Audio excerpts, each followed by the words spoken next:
They thought she was just another powerless black woman. But when the truth came out, it shattered their arrogance and destroyed their careers. Two white cops, driven by their prejudice, pull over a black woman on a fabricated traffic violation. From the moment they approach her car, their disrespect is loud and clear, smirking, talking down to her, and making assumptions based solely on her skin color. They arrest her, treating her like she's beneath them, as though they have nothing to fear. But little did they know, their arrogance was digging a grave for their reputations. The woman, calm but unwavering, warns them they'll regret their actions. They laugh it off, smug in their abuse of power. What happens when these racist cops walk into a courtroom days later and find her behind the judge's bench? You're not going to believe how this story ends. The story begins with two white police officers patrolling a quiet suburban neighborhood. Officer Brad and Officer Mike, known for their condescending attitude toward minorities, are in high spirits, looking for what they call a reason to assert their authority. They spot a black woman driving an expensive car and exchange knowing smirks. To them, there's no way someone who looks like her could afford such a vehicle legitimately. They tail her for a few blocks before pulling her over under the pretense of a broken taillight, a blatant lie. As she rolls down her window, they approach with exaggerated confidence.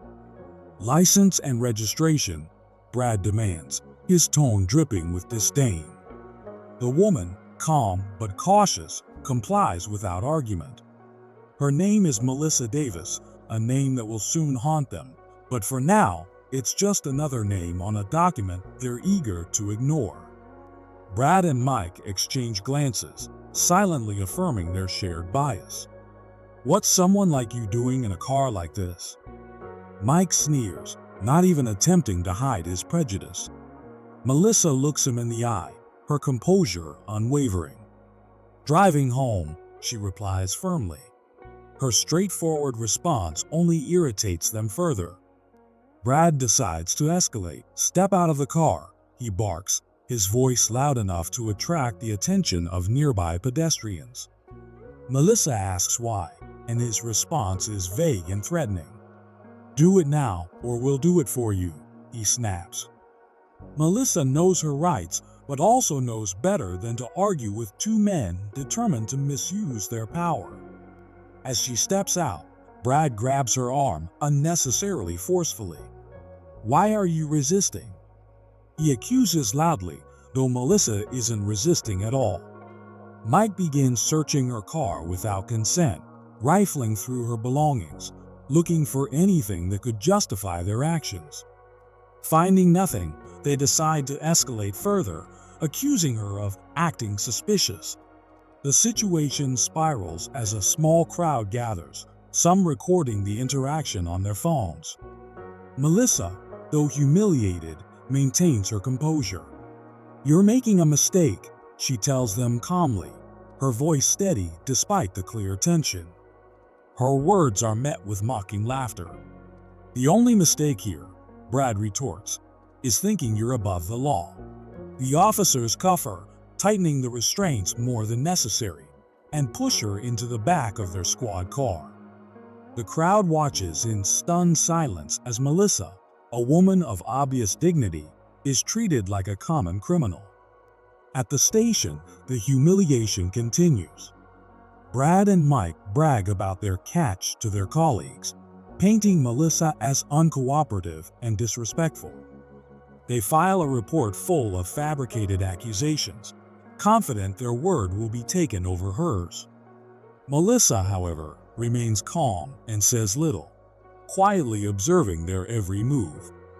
She's held in a cell for hours, denied the opportunity to make a phone call. Brad and Mike make snide comments about her appearance and mock her calmly stated warnings that their actions will have consequences. To them, she's just another powerless black woman in a system that has always worked in their favor. What they don't realize is that Melissa Davis is far from powerless.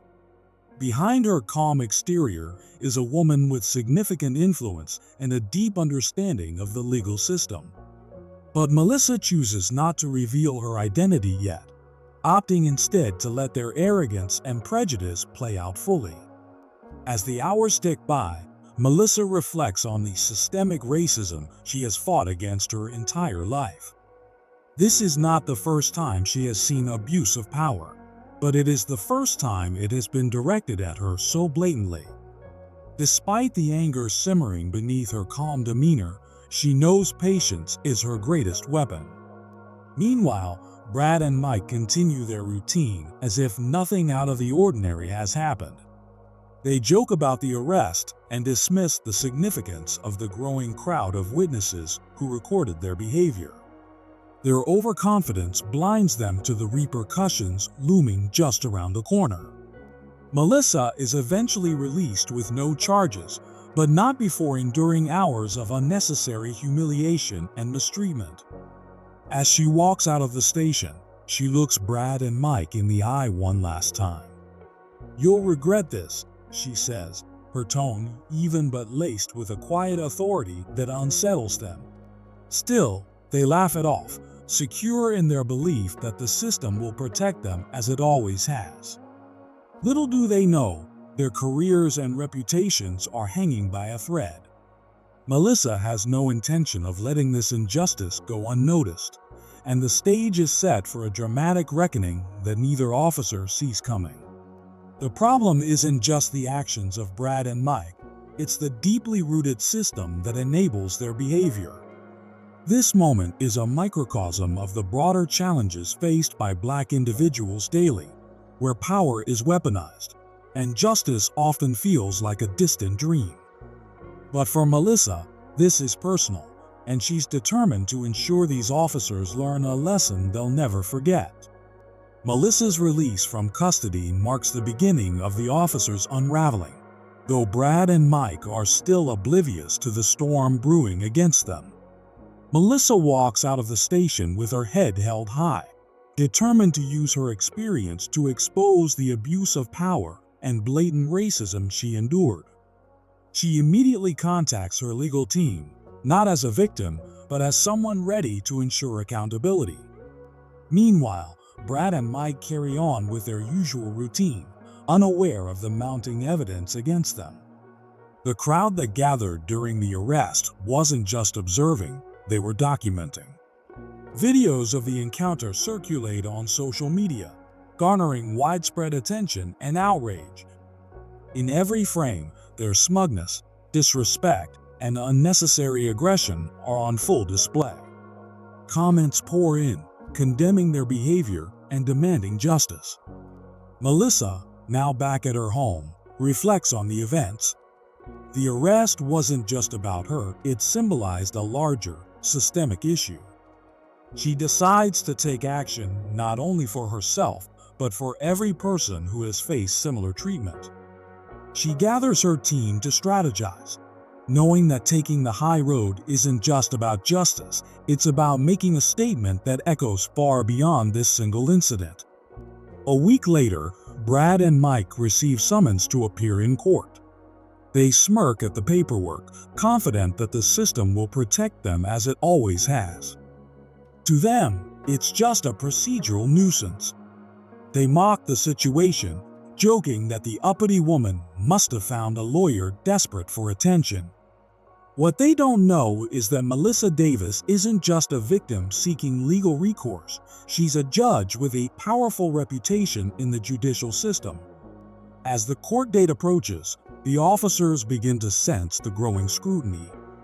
Their precinct receives calls from journalists, activists, and community leaders, all demanding answers. Their colleagues start to distance themselves, recognizing that this isn't a situation they can easily brush under the rug. Brad and Mike, however, remain defiant, convinced they'll walk out unscathed. The day of the hearing arrives, and the courtroom is packed with reporters, community members, and advocates for justice. Brad and Mike strut in, their arrogance on full display. They glance around the room, scoffing at the attention the case has drawn. But as they approach the defendant's table, their confidence falters. Seated at the bench is Melissa Davis, clad in her judge's robe, her presence commanding and undeniable. For a moment, the room seems to freeze. Brad and Mike exchange panicked looks, their earlier bravado crumbling under the weight of realization. The woman they dismissed and humiliated is the very person who will preside over their case. Melissa's expression remains composed as she calls the court to order. Her calm demeanor only heightens the tension in the room.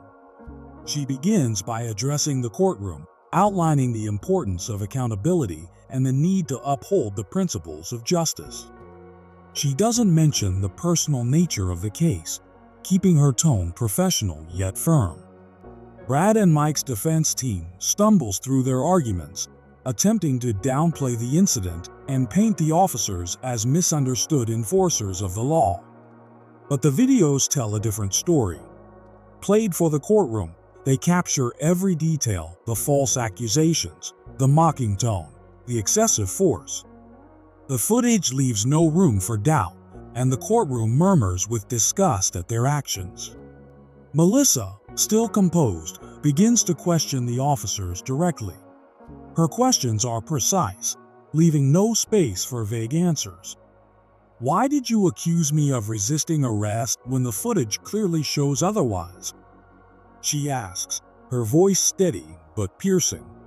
The officers stammer, their excuses growing weaker with each question. As the questioning continues, it becomes evident that Brad and Mike are trapped by their own actions. Their arrogance and lack of remorse only deepen the courtroom's disdain. Melissa's unwavering focus and refusal to let them evade responsibility turn the proceedings into a powerful demonstration of justice in action. Outside the courthouse, protests and rallies unfold, with supporters holding signs demanding accountability.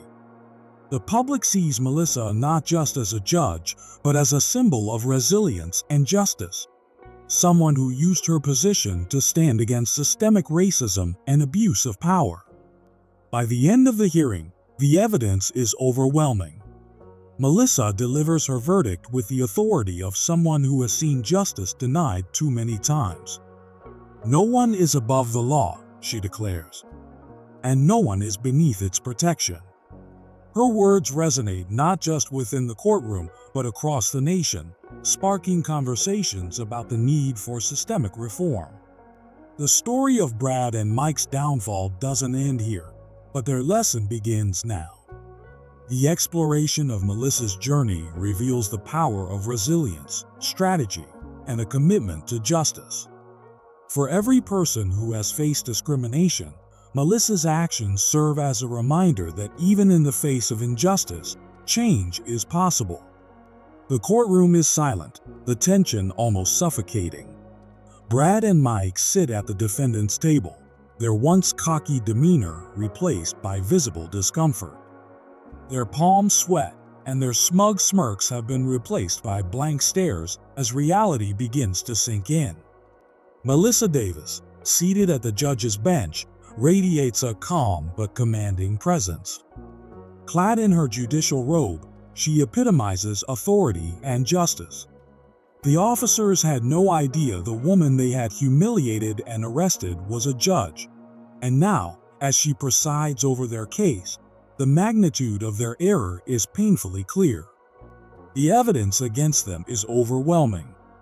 Videos from multiple angles show their unprofessional behavior during the arrest, fabricated charges, condescending remarks, and unnecessary aggression. Each frame exposes their abuse of power and their inability to treat Melissa, a black woman, with basic human dignity. Melissa addresses the courtroom, her voice steady and unwavering. "This case isn't just about me. It's about the countless individuals who have suffered injustice at the hands of those sworn to protect them. It's about accountability and the urgent need to confront systemic racism." Her words are met with nods and murmurs of agreement from those in attendance. The defense attorney, visibly shaken, attempts to justify the officer's actions. He stumbles through claims of procedural errors and miscommunication, but Melissa's calm questioning leaves him flustered. Are you suggesting that racism and abuse of power are mere procedural errors? She asks, her gaze sharp and piercing. The attorney falters, realizing there's no credible defense for the officer's behavior. Now it's Brad and Mike's turn to speak. The courtroom watches as the two men, who had once wielded their authority so arrogantly, now struggle to explain themselves. Brad is the first to take the stand. His voice is shaky as he tries to downplay the incident. "We believe she was acting suspiciously," he begins, but Melissa interrupts. "What exactly was suspicious?" she asks, her tone neutral yet firm. Was it her driving an expensive car? Her skin color? Or was it simply the fact that she refused to submit to your demeaning behavior? Brad stammers, unable to provide a coherent answer. The courtroom watches in silence as he squirms under Melissa's scrutiny. Mike fares no better. His attempts to justify their actions only dig a deeper hole, as Melissa dismantles each excuse with precision and composure. The most damning moment comes when the videos are played for the court. The footage captures the officers' condescension and disrespect, their mocking laughter, and their unnecessary use of force. The courtroom is filled with audible gasps and murmurs of disapproval as the evidence speaks louder than any argument ever could. Melissa pauses after the videos play, letting the gravity of the situation sink in. She then looks directly at Brad and Mike. These recordings show not only a gross abuse of power, but a complete disregard for the principles of equality and justice. Your actions were not just unlawful, they were morally reprehensible. The officers sit in stunned silence, their arrogance completely shattered. The courtroom's atmosphere shifts, heavy with the weight of the truth. The public, journalists, and activists in attendance now see Melissa not just as a judge, but as a symbol of resilience and justice. As the proceedings near their conclusion, Melissa delivers a powerful closing statement. "The badge you wear is meant to represent integrity, fairness, and service to the community. Instead, you weaponized your authority against an innocent person, fueled by prejudice and a dangerous sense of superiority. This behavior cannot and will not be tolerated." The audience erupts in quiet applause, moved by her words. Outside the courthouse, protesters chant for accountability, their voices echoing the sentiments expressed in the courtroom. The case has become a national story, shining a spotlight on the systemic issues that enable such behavior to persist. Finally, Melissa delivers the verdict. Brad and Mike are found guilty of misconduct, abuse of power, and racial discrimination. In addition to their termination from the police force, they face fines, community service, and mandatory racial sensitivity training. The ruling is not just a punishment, it's a message to anyone who believes they can misuse their authority without consequence.